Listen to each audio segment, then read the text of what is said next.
Lashan. Once again, welcome to Season 9, Episode 4 of Siren Sundays with me, your host, Lashanti the Siren. And today's guest is Jon Chaiton, who is an aquaculture and commercial fisheries consultant. Welcome to the show. Thank you, Shanti. How are you today? I am doing well, enjoying this rainy weather. Well, thank you for the invite. I'm looking forward to this very much.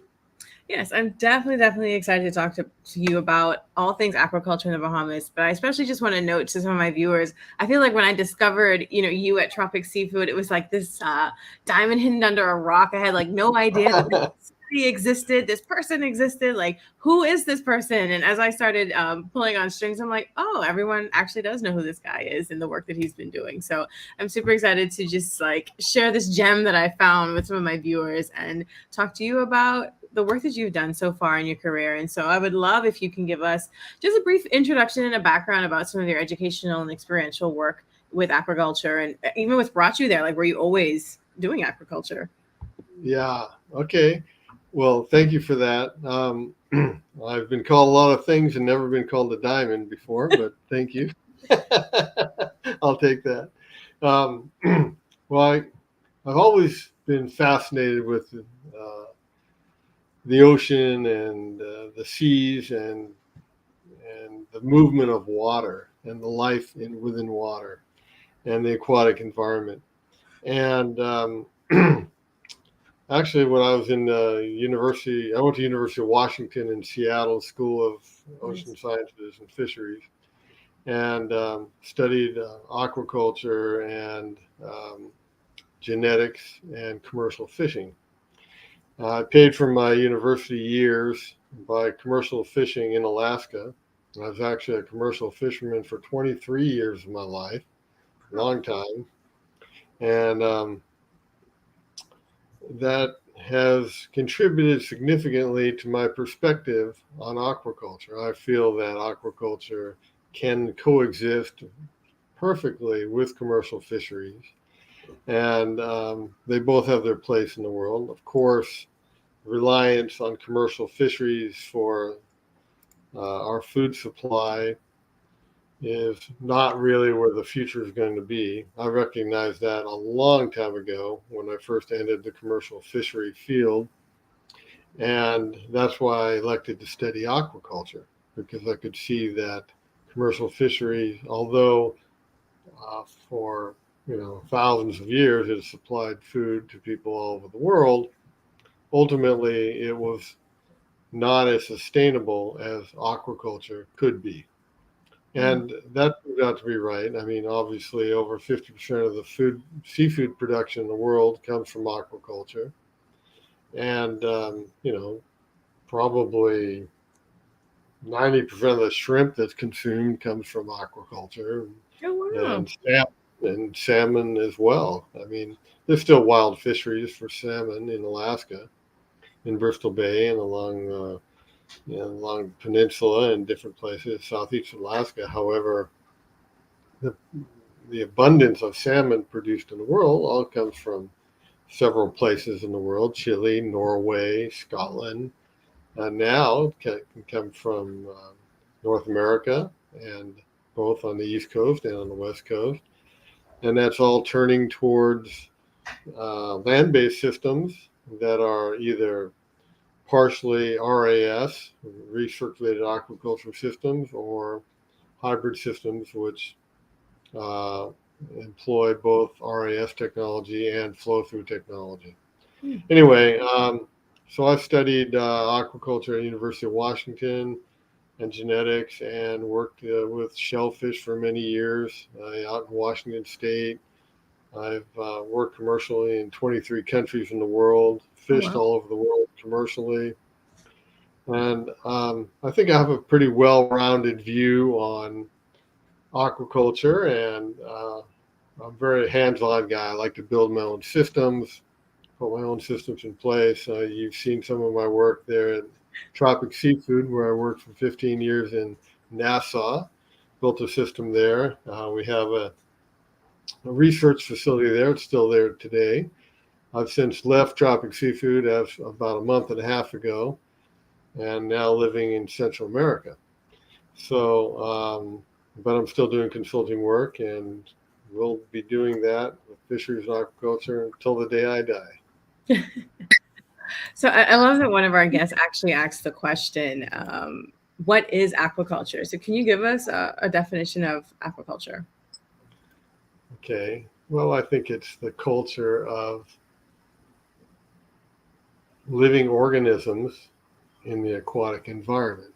And that's a pretty broad based response, but it can be, corals, it can be plants, it can be fish, it can be, um, microalgae. It can be anything that is an aquatic organism that lives or grows in the aquatic environment. And that would include freshwater, saltwater, brackish water, which is a combination of fresh and salt water. But I would sum it up that way. Nice. And I know you mentioned earlier when you were talking about your background that people didn't think that aquaculture and commercial fisheries could work together. Are you saying that there's almost like a divide amongst people that believe that, it could be one or the other? Well, of course, for a lot of reasons. There's political reasons, and there's social reasons, and there's aesthetic reasons, and things like that. I mean, people that live along the coast, and there's always a objection to people that live along the coast and their panoramic view of the ocean or the bay or the sea. And do they want to be looking at strings of floats and rafts like mussel culture or net pens out there, or they want to have an unobstructed view? The fishermen themselves, sometimes people have a narrow-minded viewpoint, and they think that, for example, if they're a commercial fisherman, um, they should be getting a higher price for their wild caught fish than the farm raised fish. Let's say if you look at salmon, for example, um, the people for many years in the state of Alaska, fish farming was against the law, because Alaska gets so much of its revenue from commercial fishing. They couldn't see and understand how supporting aquaculture would do them any good. But yet, a lot of people didn't even realize that it was because of aquaculture that the commercial fishing runs were so great. They had land-based hatcheries that would produce tens of millions and hundreds of millions of fingerlings of salmon that would be released out into the wild. And the life cycle of the salmon is that it hatches in fresh water, and it swims downstream and goes into the ocean, and it spends a couple of years swimming around. It depends on which species of salmon. It could be 2 years, it could be 4 years. And then it swims back to shore and finds the same stream that it came out of and goes back up the freshwater stream to lay eggs again. Well, these hatcheries that are land-based and release all these fingerlings from aquaculture, they actually culture these eggs, and they have brood stock that and female, some are wild caught and some are not, that produce the eggs, and they go out into the ocean. Well, the fishermen intercept these fish on their way back to the rivers and streams, and that's how they make their living. So they're actually dependent in a great deal upon aquaculture to supply them with the quantity of fish that are released initially as fingerlings and then come back and spawn years later. Do they see it that way, though, the fishermen? No, they don't see it that way, and they don't probably even realize that that's happening. Right. And they look at it more as a competition between the people that are growing salmon in net pens and people are catching fish in purse seines or gill nets, about price and everything else. And so when they can coexist, and they do coexist, and they do, in fact, work together sympathetically, because one helps the other. Right. So I'm interested though, what made you want to go and study aquaculture and genetics when you decided? Like, did you just see it as a boy, or you just decided to do it one day? Well, like I said, I've always been fascinated with the aquatic environment. You know, I learned to scuba dive and got my scuba certification when I was 14 years old. I've dove under the ice, uh, dived under the ice in Alaska. Um, I don't know. I'm just fascinated with that world.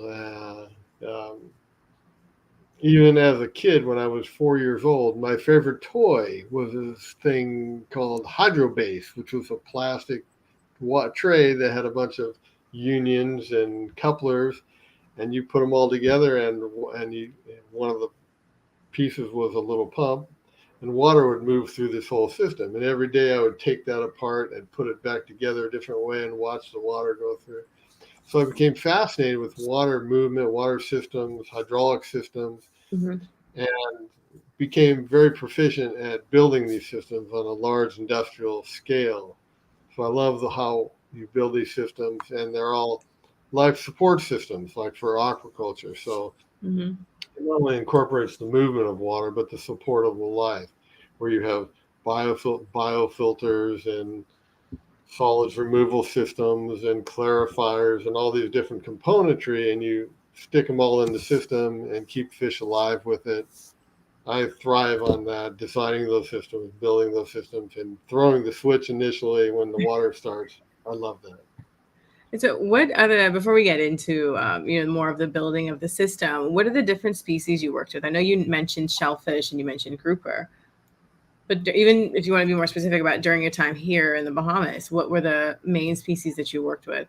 Well, actually, I started working started at college with oysters, Oh, and I love oysters. yeah, yeah, and I was responsible for inventing the triploid oyster, and it was a very unique situation because it was the first time ever that technically a GMO, genetically modified organism, was patented in the world.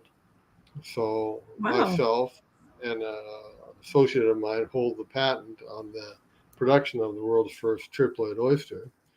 And so I worked with oysters for years, and that gave way to moving to the Turks and Caicos and working with conch for a couple years at the conch farm in Providenciales, way back when it first got going, and Nice. working on the life cycle of the larvae and the grow out systems for conch.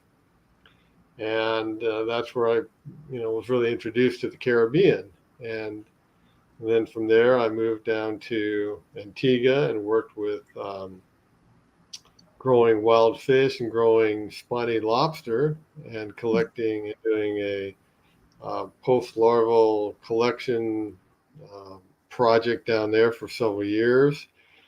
Growing spiny lobster, we would collect post-larvae out in the wild all around the island, and did a big study that's still cited today, where we circumnavigated the entire island of Antigua every week for an entire year and collected post larvae off Wow. 25 larval collectors that were placed specifically and 25 that were placed randomly around the island, and looked at all the components that attracted post larvae to that environment on an annual basis, as a seasonal basis. And that work actually led its way to being the founding work for the country of Vietnam to produce lobster. Wow. They're all collected post larvae at sea, and they learned all about that from us in Antigua in the Caribbean. So I have long time ties to the Caribbean, and Oh, like I said, spent 15 years in Nassau working with. We worked with a lot of different species there. We actually worked with Suriola lalandi, which was an imported species. It's not native to the Bahamas, but Seriola riviolani is, and we grew Seriola there, and they grew very fantastically, very fast-growing fish. Seriola is used as sold as hamachi in the marketplace. Oh, And hamachi is if you go to Nobu or one of the right. better restaurants, you can always order hamachi, and that's what that is. And that's a ubiquitous fish that's grown all around the world. It's grown in Baja, Mexico. It's grown in Japan. It's grown in Australia. It's grown in the Pacific off Panama. It's grown all around the world and sold as hamachi. And it goes by a lot of different names, but and there's several different species. It grows very well. Um, but in fact, in Japan, because it's sold as sushi, it's got a big marketplace in it. And there's a lot of cereal being produced in the world, but um, I actually think that the production is probably more than the demand in the marketplace Really? at this point. Yes, um, because it's sold as a sushi item. Okay, it's not that every restaurant would be selling it. It's really sold as sushi. I mean, people don't. It's essentially a type of an amberjack. Have you ever seen amberjack on a restaurant menu in Bahamas? No, not that I can think of. Right, but it's served as sushi in some of the sushi houses Hmm. in Nassau. Okay, so it's really consumed as a raw product, which Okay. reduces its marketplace in the world.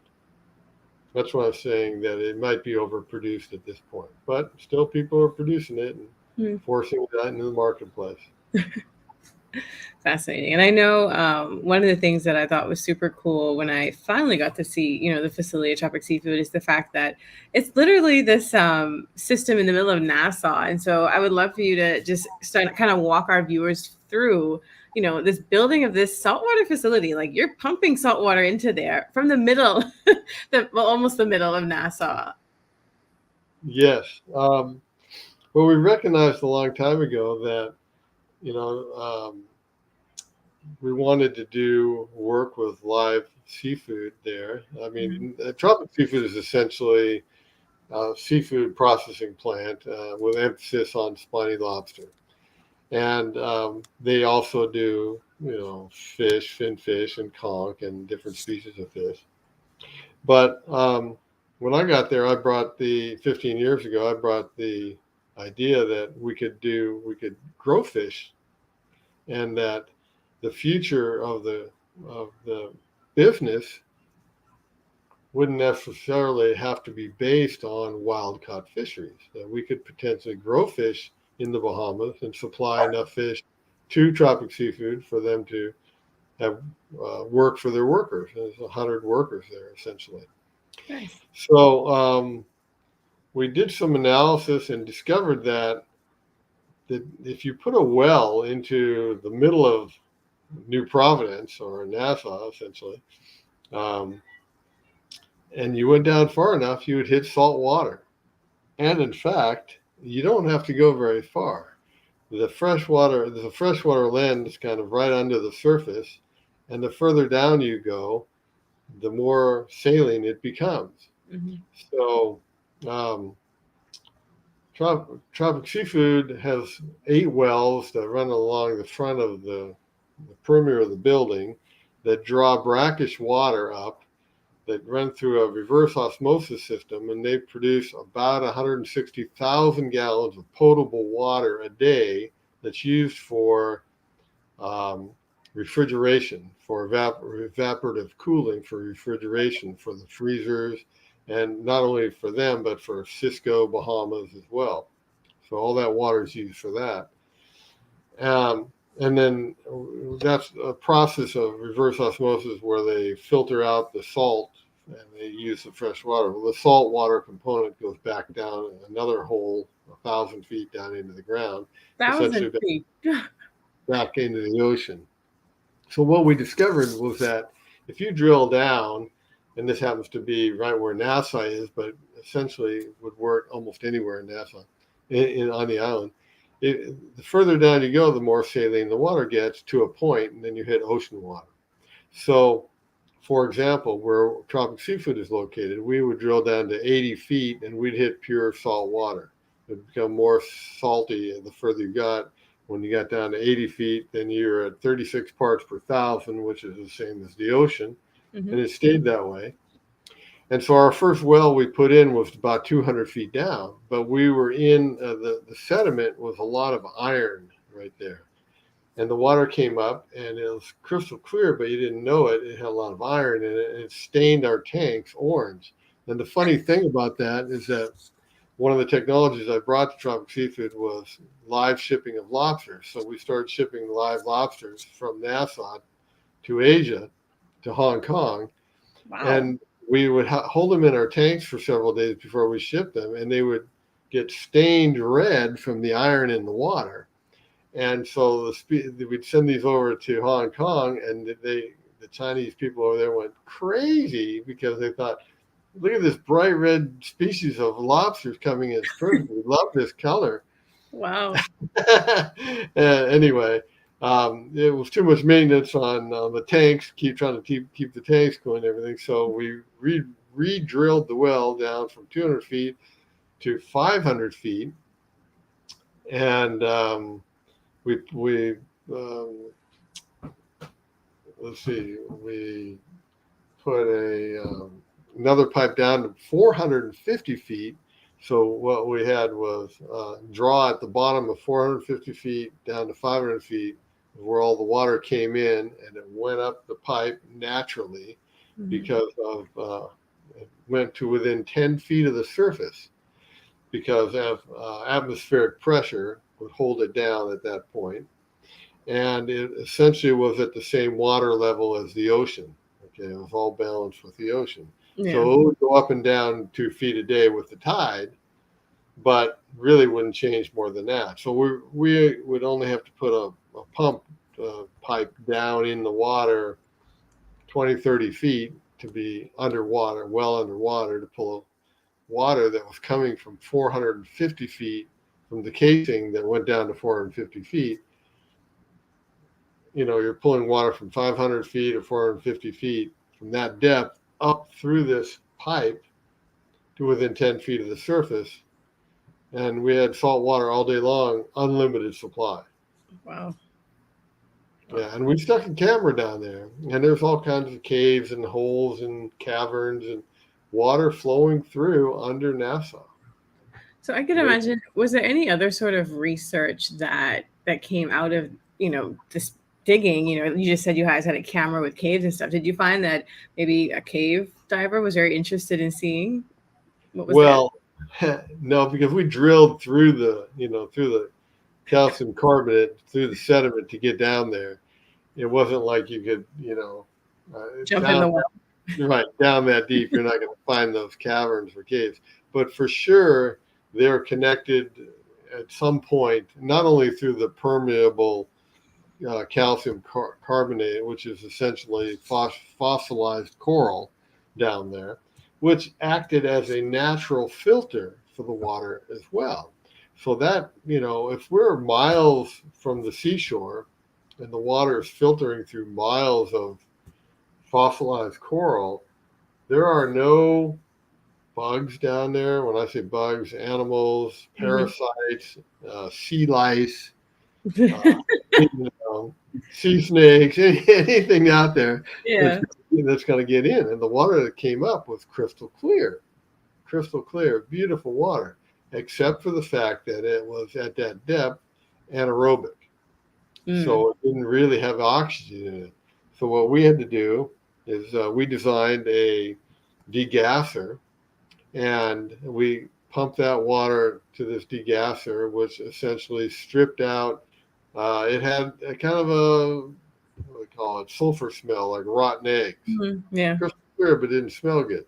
So we degassed it. We stripped out the hydrogen sulfide and aerated it at the same time. And then we sent it directly into the fish tanks. and the fish love it. We've had the water analyzed. It's exactly the same as the ocean. It's perfect. It's got a lot of oxygen in it because of our stripping process and re-aeration process.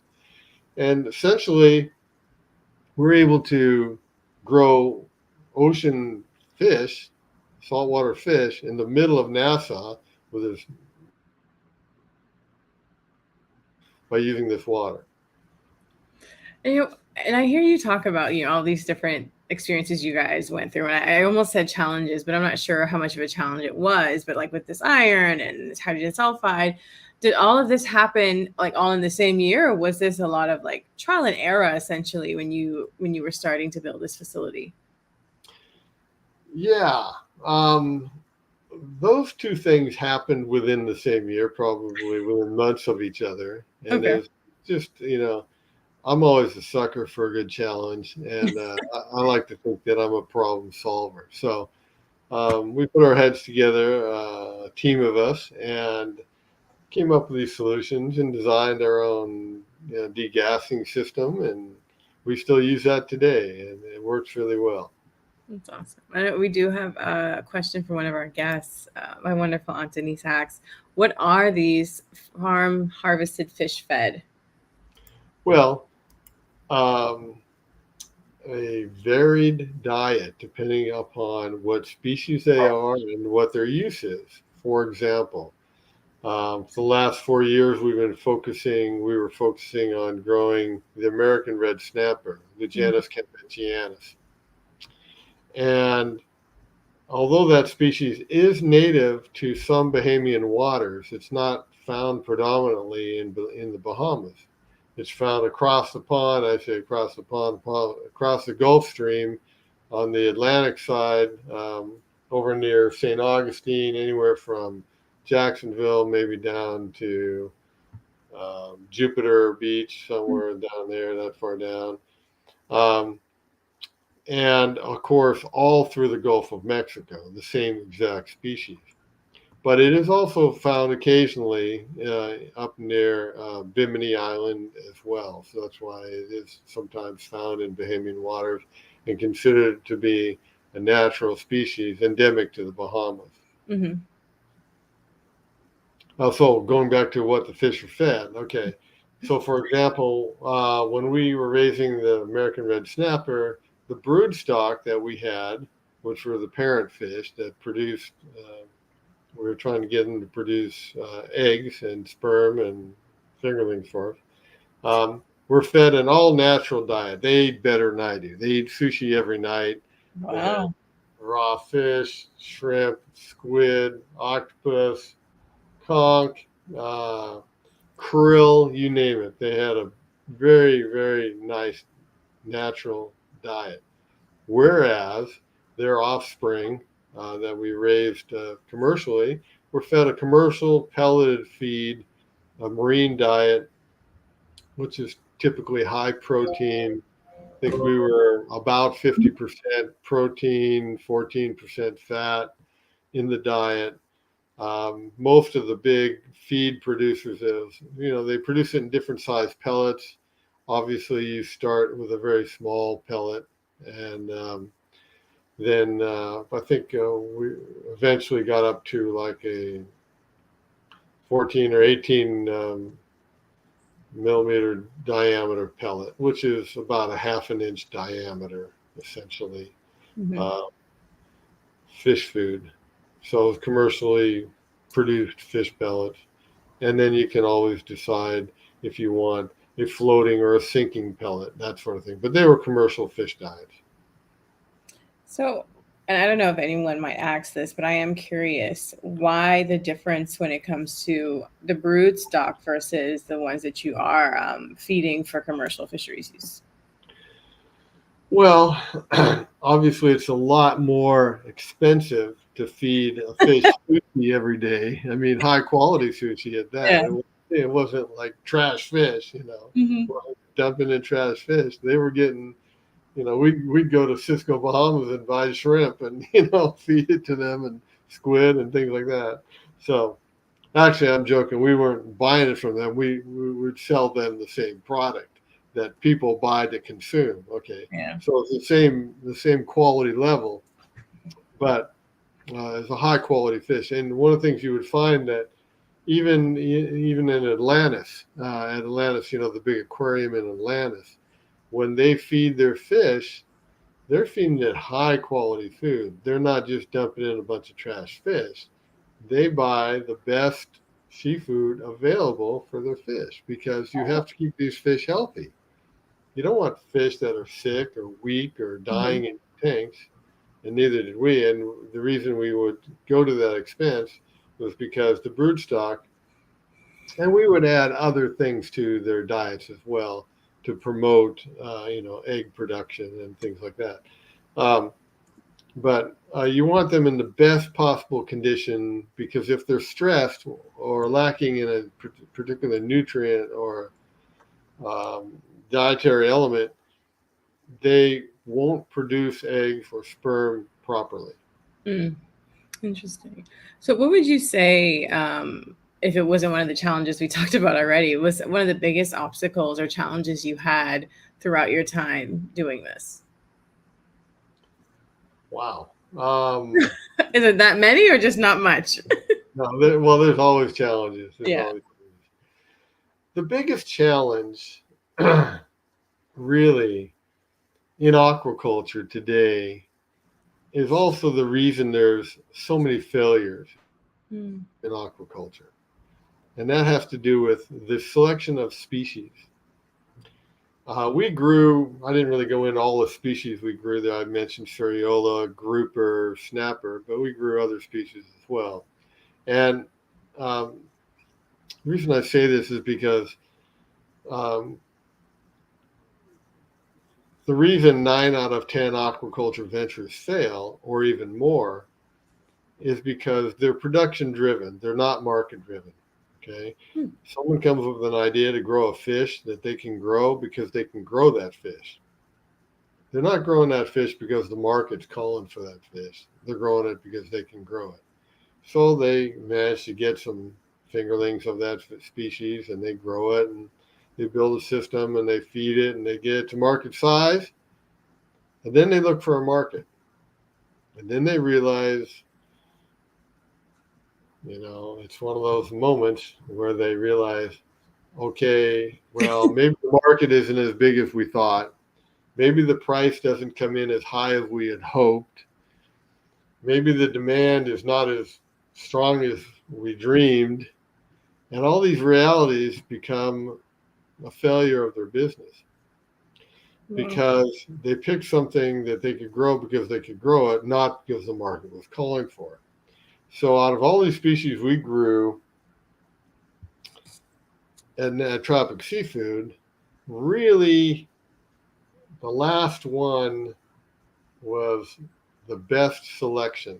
And this is, we learned this through time, that the American red snapper for us turned out to be the best species to grow because of the strongest demand for that product in the world marketplace and in the domestic marketplace and the nearby marketplace, which would be like the US. Mm-hmm. The demand was so strong for that fish that it commanded a great price. There was always people clamoring for that product. We grew thousands of pounds and shipped it over to the United States to Wow. test markets. And in 100% of the cases, people wanted more. They wanted to know when they could get it. And they were even willing to pay us up to a couple of dollars more per pound than we were charging because they had never seen fish so fresh, in such good shape, in such good high quality, Yeah. with that taste and texture. And the people in their environment were just screaming for that product because it's unavailable as a commercial fishery. The commercial fishery for American red snapper in the United States is virtually, I'd say, virtually non-existent. Hmm.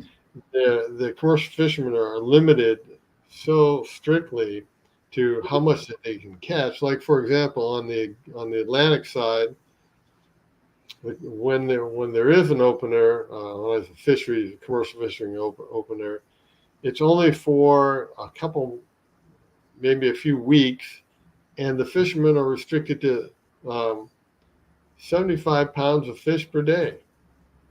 That's not enough to pay for even a drop of fuel on those ships, on those boats. Okay, so and between the cost of the licenses and everything else in the Gulf of Mexico and the restrictions on the fisheries there, very few people fish for American red snapper. The fishery is very restricted. And that's because it's one of 9 or maybe now 11 species governed by NOAA, the National Oceanographic Atmospheric Administration, as one of their coveted fish that they monitor all the landings, all the imports, and all the exports. Wow. And so for us to grow it in Bahamas and sell it in the United States, we had to jump through so many hoops you can't even imagine, because it's part of what they call the SIMP program, SIMP. That stands for Seafood Import Marketing Program. Okay. Where that fish is targeted by the U.S. government and monitored. And every pound of that fish, or every single fish that's imported or exported, is accounted for. And so imagine this fish coming from the Bahamas. They want to know where this is coming from and where did we get the fingerlings and the whole history from the eggs all the way through. We had to have a chain of custody documents from eggs to full grown fish, chain of custody that couldn't be broken, or we couldn't send that fish to the market, proving that fish was grown in the Bahamas and not wild caught somewhere and we're trying to sell it into the U.S. That is wild. Yeah, real pain. Yeah, but I mean, I guess, but once you get that approved and everything's done, then do you always have to continue supplying that, or was that just every single shipment? You have to pre-submit your SIMP documents. It's a big deal. So, in answer to your question, what was the biggest challenge? The biggest challenge is to find the species that you can grow and that has a high demand in the marketplace. And that's not so easy, because maybe you can grow it, but how do you get the fingerlings? Where do they come from? How long do they take? The biggest question people just call me all the time, every week for 15 years. They'd say, they'd call me up, they'd introduce themselves and they'd say, I'm interested in growing fish in the Bahamas. And I go, okay, what kind of fish you want to grow? And they'd say, Nassau grouper, or they'd say this species or the other species. And I'd say, okay, let me ask you a question. Where do you plan on getting the babies from? Where are you going to get the little fish to grow? Well, their answer was always, we thought that's what you'd supply us with. I said, no, it won't be coming from me. You have to have a source of fingerlings, either from a commercial hatchery or your own hatchery or the ocean or somewhere. But you have to have the babies to be able to grow the adults, or to a market size anyway. Yeah. And that would, I didn't ever want to shut down anybody's dream or idea, because that, I'm a big believer in living your dream. But the reality is, if you can't get the fingerlings, or you can't get the eggs, the fertilized eggs, and you can't grow the larvae, you won't be able to grow fish. Yeah. You got to get them somewhere. Yeah. Fascinating. Yeah. So what would you say was your favorite species to grow then? Is it the American red snapper? Yeah, probably so. But I gotta admit that the Nassau grouper that we had, I think we had them for like close to 6 years or something in our tanks. Wow. We got them from a commercial fisherman when they were. We've got permits to do all this before we did anything. We went to the fisheries department and got everything permitted. we brought in about 30 juvenile Nassau grouper that were maybe 3 to 6 inches in length, and we had them for 6 or 7 years. And Wow. in that time, they grew to be 40 pounds. And I think that in 6 or 7 years, we only ever lost one fish. Oh, wow. And so here we are hand feeding these 30 fish by hand several times a day, every day for years. And so they recognize us. They knew us by face. And they would eat out of our hands, literally dangle a squid in front of them, and they'd jump up and slurp it in. And they have a feeding mechanism called a gape and suck, which is that's the technical name for it. Mhm. But they open their mouth and they suck in such a volume of water that they really don't miss. They're very efficient at catching fish. They Mhm. suck in so much water that the fish, anything around that area is going in.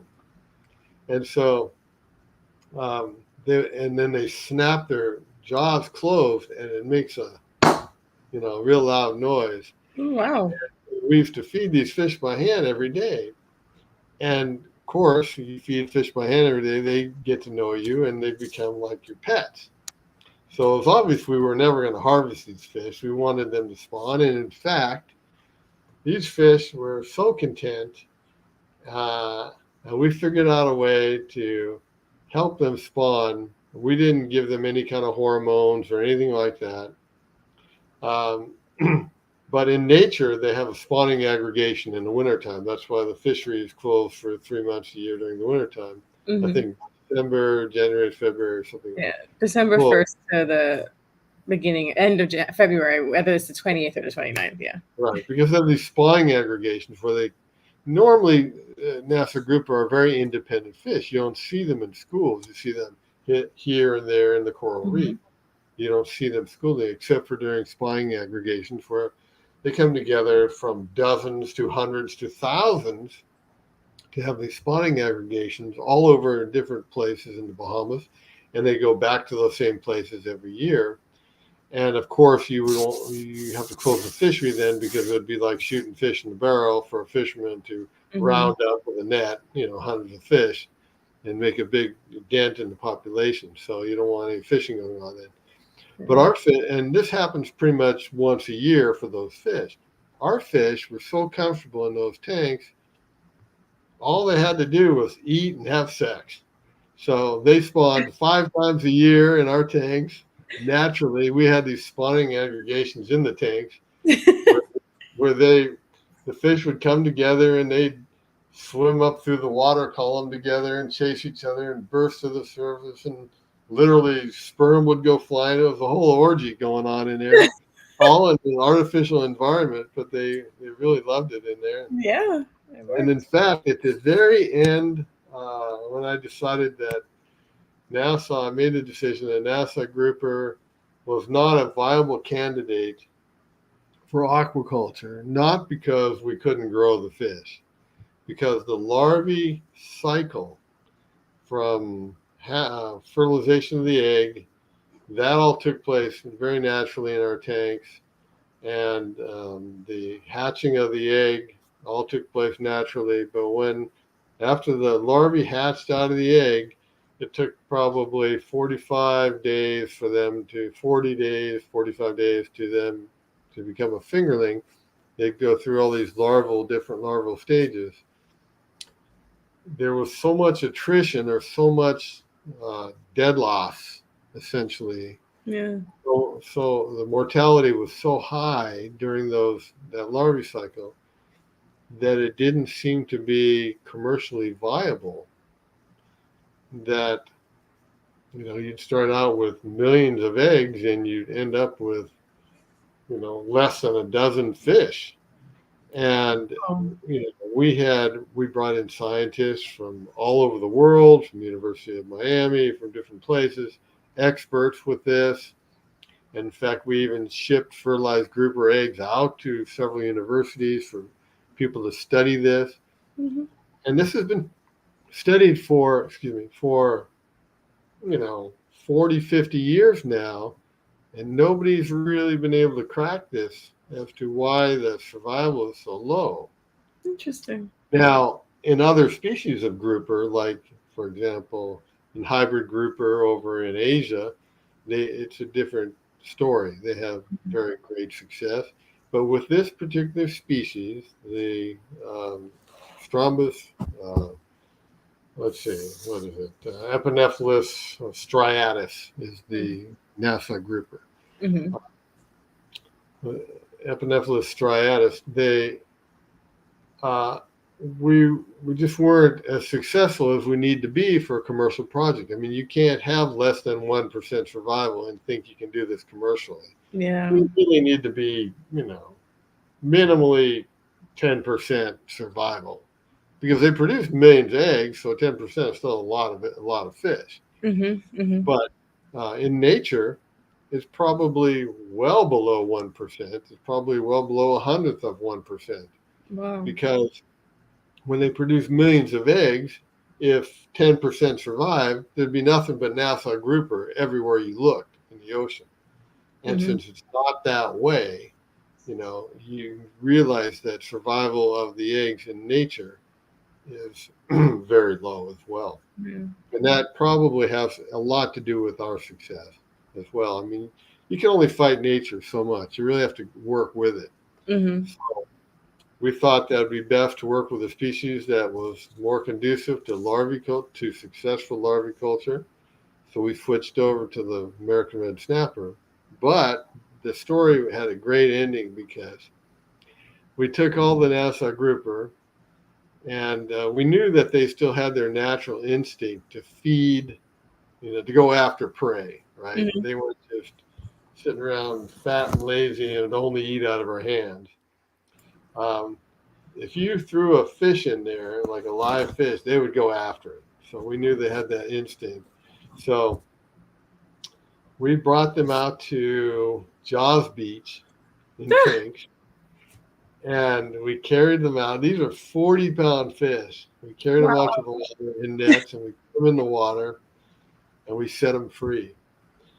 And they wouldn't go away, because they knew us. I mean, they were their best friends. We fed them and took care of them for all these years. Oh, that makes me sad. Yeah.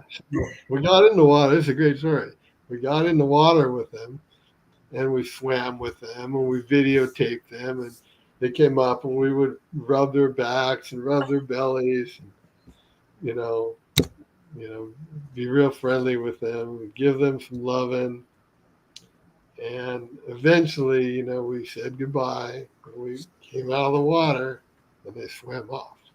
Oh, that touched my heart. I think we don't give a lot of credit to fish. I think we only think that, dolphins can be like that. But it's so amazing when you hear about, sort of like this Fish are smart. Fish are smart. In fact, the fish that we had now, not only the broodstock, but the fish that we were culturing, they would definitely recognize us. Even though you're feeding them a commercial pellet, they would recognize you. And it's funny, because they had a habit of squirting water at you with their mouths when they're hungry. I do remember this. You come up, did you get squirted? Yes, I did. I sure did. Yeah, okay. Well, they squirt you for two reasons. Either they're hungry or they don't like you. I can't say why they squirted you. I'm going to say they were hungry to save my... Okay, they're probably hungry. So we had some people would come up, and they would just all start squirting them, like, go away, stay away. And the other people, they would never squirt water at. It's really funny. But they would recognize you, and we would recognize them and their habits as well. They have sharp teeth, so you have to really be careful. There's actually, right now, there's a very interesting debate going on in the comments about whether or not, and someone's detecting you have a Washington accent, and we know that you went to University of Washington, but is that where you're from? Actually, no. I was born in Boston, Massachusetts, and I went to Washington State at the ripe old age of 4. Oh, okay. And my father worked for Boeing out there, and he was a brilliant engineer, and he was the chief designer for the Boeing 747. Oh, that's awesome. And, yeah, he was on the inaugural flight of the Boeing 747. They took it up over Mount Rainier and barrel rolled it upside down over the mountain. And we had a photograph taken from an F-14 fighter jet that was flying alongside that showed the first ever 747 upside down over the top of the mountain, and my dad was on board. Oh my gosh. And then we had it hanging over our mantle in our house over the fireplace. Oh, that's awesome. Yeah. Very cool. I know I do Well, see I another. grew up in Washington State, fishing and diving in Puget Sound and sailing and things like that. Nice. Now, I do have another question in the comments, and they ask, why does tilapia get such a bad rap? Do you have any thoughts and comments on why that would be? Okay. Well, I'm very opinionated. I have all my kinds of opinions. Um, Tilapia gets a bad rap from some of the places it's produced. Mm. Okay. Tilapia is a great fish. I mean, originally it came out of Africa and Lake Tanganyika in Africa. That's its origin. And tilapia is all over the world, and there's several different species. Even within the Nilotica genus, there's several different species. And people refer to them as red tilapia or blue tilapia or this sort of thing. Red tilapia is more of the warm water tilapia, and blue tilapia is more of the colder version. The type we have in all of the freshwater and brackish water lakes and ponds and creeks and everything in Nassau are the red ones. Good to know. And, yeah, and they breed like guppies. And Oh, they get a bad rap because in some of the places where they're grown, different places in, let me say this without pointing fingers, in different places in Asia specifically, um, they were grown at such high densities that it was necessary to use antibiotics and hormones to grow this fish so they didn't become sick because they grow them at such high densities. yeah. Well, that's to me, Wow. that's unfortunate for a lot of reasons. Not only for the welfare of the fish, because at that point you're not taking the best care of your fish. That if you're growing them at such high density that if you don't medicate them, they become sick. That's a problem. Yeah. Secondly, is that anything that you put into a fish stays in the fish, and then when you consume it, it goes into you. And so nobody wants to be eating fish laden with hormones and antibiotics. Right. Certainly, the acid test is, would you ever feed that fish to your kids? And the answer is no, because you don't want to feed your kids The food hormone. like that, right? Right. I mean, that's how I got into aquaponics. When I moved to the Bahamas, I went into the grocery store and I saw the price of the good vegetables and the quality of the non-good vegetables. And I told my daughter, who was 4 years old at that time, I said, "You're going to eat good quality vegetables if Dad has to grow them himself." And I didn't know anything about growing plants. I just knew about growing fish. Hmm. So I had heard of aquaponics. I studied it and built a small little system with tilapia in there as the fish producer. Hmm. And as the fish supplier of nutrients for the plants. And my first system was very simple.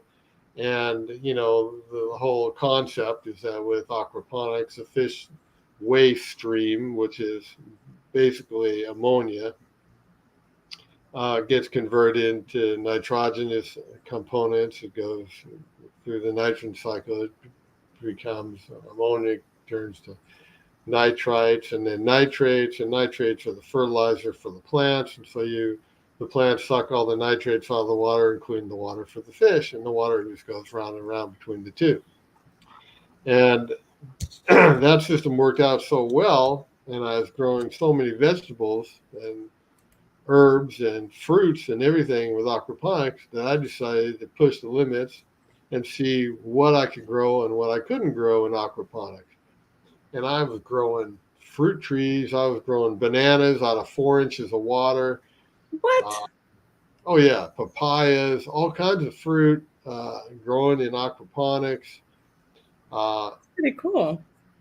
Yeah, and you can, and then the next step is probably beyond aquaponics is what they call aeroponics, which is utilization of water. You still need the fish component because that's where the nutrients come from. Mm-hmm. But the roots of the plants are not in the water directly. They're in the air, and that air is misted, like with a fog or a mist from the water. Right. So with that, you're able to grow root crops like potatoes and carrots and things like that are suspended in the air, and they're just misted with the water from the fish that supplies the nutrients, and they have they're able to take in those nutrients in their roots. And it's funny because when you see or eat a potato that's grown in an aeroponic system, it's basically perfectly round. It looks like a marble. And you know how potatoes are real lumpy and bumpy? Yeah. Well, that's because they're grown in the earth and they're pushing up against rocks and hard soils and this and that. And so some places it's easier for them to grow than others. And so, but when they're grown in the air, literally suspended in the air, they're perfectly round. That is really cool. Yeah, it's kind of That cool. is so cool. So I'm a big proponent of aquaponics and aquaponic systems. And I can't say that I'm all that thrilled with hydroponics. And I'll tell you why. Because of some of the practices of people that do hydroponics. And hydroponics is growing plants basically without soil, but it's not using fish or fish waste streams as the nutrient supply. So that means that the nutrients have to come from somewhere. And there are available organic nutrients that you can buy, and they're relatively expensive. So people tend to buy,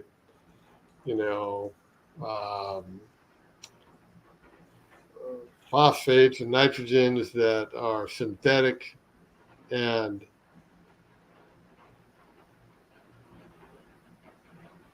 not only that, with aquaponics, one of the benefits with aquaponics is that you tend to, first of all, you can't use herbicides and pesticides on because that'll get in the water stream and that'll kill your fish and everything else. So you can't use those things. Mm-hmm. That means that the food you're producing doesn't have herbicides, pesticides, insecticides, anything like that. Mm-hmm. It's much more healthy. And in hydroponics, that's not the case. You're using synthetic fertilizers, you're using insecticides, you're using herbicides and a lot of pesticides. Yeah. And when you look at the hydroponic production of whether it's tomatoes, cucumbers, anything on a commercial basis, the sheer poundage of chemicals used, synthetic chemicals used to maintain that beautiful look to them and keep them pest free. Well, whatever they're producing, whether it's a tomato or a cucumber or whatever it is going to be laden with those chemicals. Wow. It's not something I would serve my kids. That's just really. No, so yeah. I'm not a proponent of commercially produced hydroponic food because it's got so many chemicals in it. And for it to be labeled as organic, theoretically, they can't use those. They have to use, organic nutrients. Right. And that's going to raise the cost higher than I want to pay for that food. So, but with aquaponics, you can't use those items where you'll kill your system. So it's better for you. So Yeah. going back to the original question about tilapia, why it's got such a bad rap, it has to do with how it's grown in some countries. They push it too high a density, and they have to medicate. Nice. So So, you can the fish itself is a great fish and very healthy and good for you if you don't use those methods. right. If you don't use antibiotics and hormones and all this, if you grow that fish in your aquaponic system, I know people that eat their own tilapia every day from their own system. They don't have any chemicals in there, and it's a great source of nutrition for them. Yeah, And and I I love that one of our viewers, Anne Marie Richards, says, "If I were stranded on a deserted planet, you'd be the guy that I want there." And I think a lot of you are thinking the same thing. You sound very good with building and creating and getting food to be healthy and optimal for your needs. I know we are at the hour mark, but I did want to ask about 2 or 3 more questions. What advice would you give to someone, who's interested in getting into aquaculture and aquaponics? do it on a small scale first. Do it. Start small. There you go. Smart small. The first system I had at Tropic Seafood before I built the big system that you've seen, I had a little aquaponic system in a closet. In a closet, I Wow. grew shrimp. I grew shrimp in a closet, literally. Shrimp Wow. that big in a closet. Oh, that's And I was able to, on a research basis, I got the permits. I brought in some post larvae. They were PL13s of Vanami, and I grew them in a closet. And I had a RAS system, recirculated aquaculture system, and it worked out great, except for they were highly cannibalistic. And so in the end, the biggest ones would eat the little ones. Shrimp are cannibals. I had no Crustaceans, idea. most crustaceans are. And anyway, so there was a lot of cannibalism going on, but I ended up with some good edible shrimp out of it. And then from there, and the thing is, especially with aquaponics, build yourself a really small system and learn from that. You don't have to put much money into it. And, you can grow it from there. You can get bigger and add on, add on, add on until you're as crazy as I am. I know we actually have Michael Brennan asking, have you ever done any work with Bamsey? With Bamsey. Yeah. Well, we had an apprenticeship program. Um, I knew the people that were running Bamsey very well, and good friends of mine, and we teach aquaponics together. Delaveau over there, and and but we had an apprenticeship program where people from Bamsey could come to Tropic Seafood and do an apprenticeship during the summertime, which was our closed season to lobster processing, Okay. and spend 3 months and help out in the fish room and learn to clean fish tanks and feed fish and know the difference between fresh water and salt water and learn a lot about larvae culture and different things. And then either go back to BAMS or go on to a university or move on. Some people stayed and are still with us today, but we had a lot of students from BAMS who come through on apprenticeships. And they were actually paid apprenticeships because we weren't allowed to have people working there for free. Good. I always love to hear when internships and apprenticeships are paid. And I know I do have my final 2 questions for you. And one of them is, who is someone in the sector that inspires you and why? Whether they're from the Bahamas or, well, you've worked globally, right? So who in the world inspires you in the sector? Wow. So many. Well, yeah, I'm not so great with names, but I never forget a face. But I have certain professors, of course, that will always be my favorites that taught me about aquaculture and different things like that. Um, but the people that inspire me the most are the people that are the doers, not just the talkers. I mean, everything starts with an idea. Yeah. And from an idea, you create, you have an idea, and then you have a plan, and then you have a design, and then you start building, and you actually do it. On whatever scale that is, even a very small scale, it starts with an idea. Those are the doers. They're not just the talkers. They're the doers and the thinkers. So they first think, and then they do it. And those are the people that I admire the most. And they can be a farmer who's experimenting with, tilapia and growing, basil and producing their own pesto in their home kitchen and selling it at the farmer's market. Or it can be someone on the scale of, a giant RAS system for salmon that's made the decision that RAS systems, recirculated aquaculture systems in itself, really are not sustainable, and that if they add a little bit of new water to that system all the time, new seawater, instead of 100% utilization of the water in the system, that may make a difference. And they do that, and they realize that's the difference between failure and success. And there's a few companies out there now that are highly successful that have hybrid systems that do recirculated aquaculture and have all the components, or almost all the components of an RAS system, but also utilize new seawater to keep that water as fresh as possible, that are successful. These are the dreamers and the creators that go beyond just what everybody else is doing. It's like right now the big movement is towards RAS systems.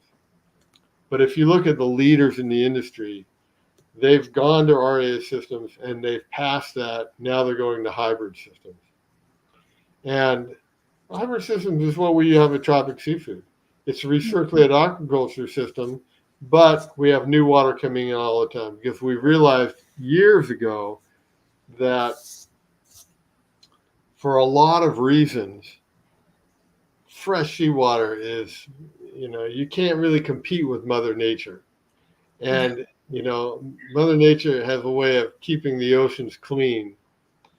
So why not take advantage of that? If you're trying to mechanically, biologically, chemically, or physically filter that water out so many times and keep reusing it, and you don't have the ecosystem of an entire ocean there. You have your own small little ecosystem within the system. You may be lacking something, and some component, some element, some natural filter, or something that keeps that water as clean as the ocean. And that's probably a true statement. So why not bring in a little fresh seawater now and then and improve your odds? That's a good point. And so, last question, if you may, give like some final thoughts for our viewers, maybe your favorite quote or a mantra you live by that could give a word of encouragement to them. Oh, yeah. Let's see. Yeah, probably I'll quote my father, who was a dreamer himself. He invented a lot of things that we use in today's society. And he said, if you can dream it, you can build it. I love that. I love that. Thank you That's so much. proved to be the case for me in my world. It does sound like you've thought of things and you've built them, and hence why you have such a successful and amazing legacy and career for you. And I'm so grateful that you took the time to be on the show. I literally, and some of my viewers, a lot of my viewers don't know, I met you right as you were about to leave, and I got the amazing opportunity to tour the facility with you and Alex, who is now there. And I'm so forever grateful. It was an amazing experience, even though the snappers spit water at me. But well, I'm sure you can always, anybody out there can always contact Alex at Tropic Seafood and arrange for a tour. And school kids, we have all kinds of tours for school kids going through there, and it's a fun and really educational tour. Definitely. Thank you so much for taking time out on your Sunday afternoon to join me. Thank you. Appreciate it. Awesome. And thank you to all my viewers for riding the wave with us for another episode of Siren Sundays. See you guys all next week. Have a good afternoon. Bye-bye. Bye.